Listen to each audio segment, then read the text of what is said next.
frittata. You know, one of those great dishes that are good at any time. For breakfast, for lunch, for dinner, in between, for hors d'oeuvres. So, and there's 1,001 way and more to make it. But this is one of the ways that I like it. And it's really savory, especially when you're making it for a cocktail party or a little nibbles. I have a little anchovies in here. Of course, you can omit them if you don't like them, but don't do that. Eggs. Eggs are the basis of the frittata. Let's whisk them, a little bit of salt, a little bit of cream to give a little sort of looseness and liquidity, because I'm going to add all bread to the frittata because it makes the whole thing complete. You don't even need the bread on the side. Every element is in it. So once this is whisked well, we'll put the bread right in there, cut it in cubes because you want them to stick out on the frittata and kind of get nice and crunchy when the frittata is done. We'll let this steep a little bit so that the bread takes in the eggs and the milk.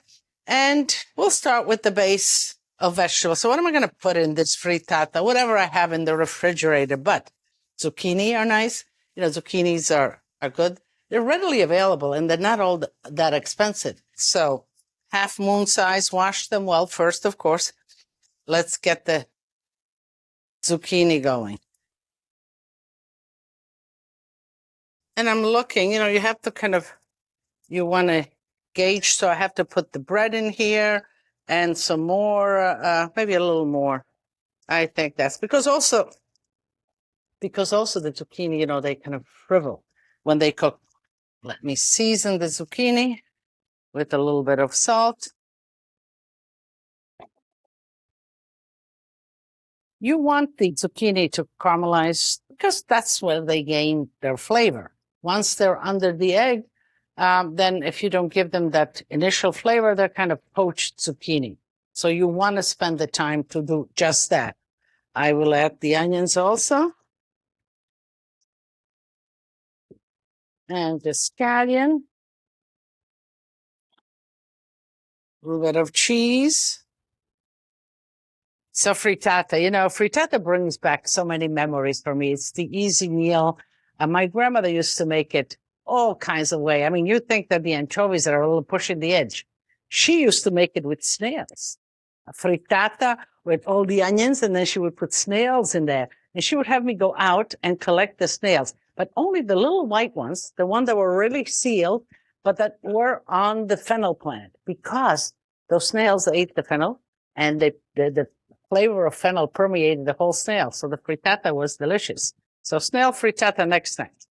So the onions are wilted, the zucchini are flavored, and we are going to do our frittata. So it's important. I'm going to put just a little bit of oil because I want the base of the pan. And now I'm going to add on the egg and the bread. And I'm going to nestle it in gently and quickly, get the bread all in its place.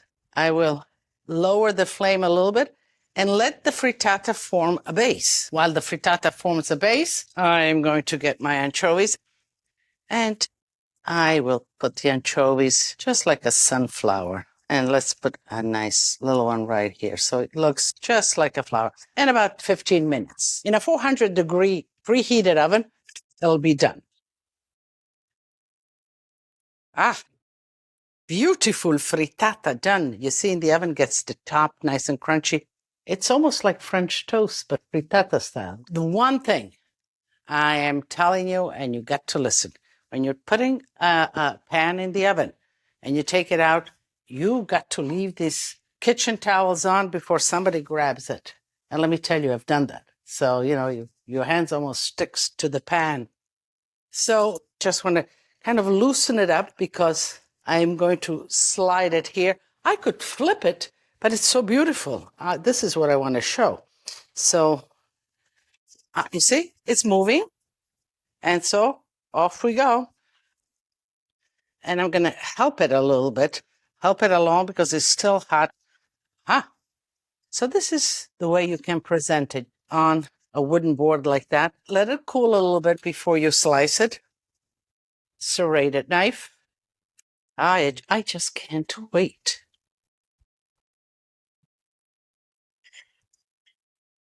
So which side? You can see there's bread, there's the egg, there's the zucchini underneath. You have it all. Hot, hot, hot, hot. Perfecto. Let it chill, especially if you're having a cocktail party and a lot of people. Let it come to room temperature. And then you can cut it in small pieces or even in squares and cubes and let just people help themselves for the hors d'oeuvres. Or cut a big slice like that with a big tossed salad next to it and it's lunch.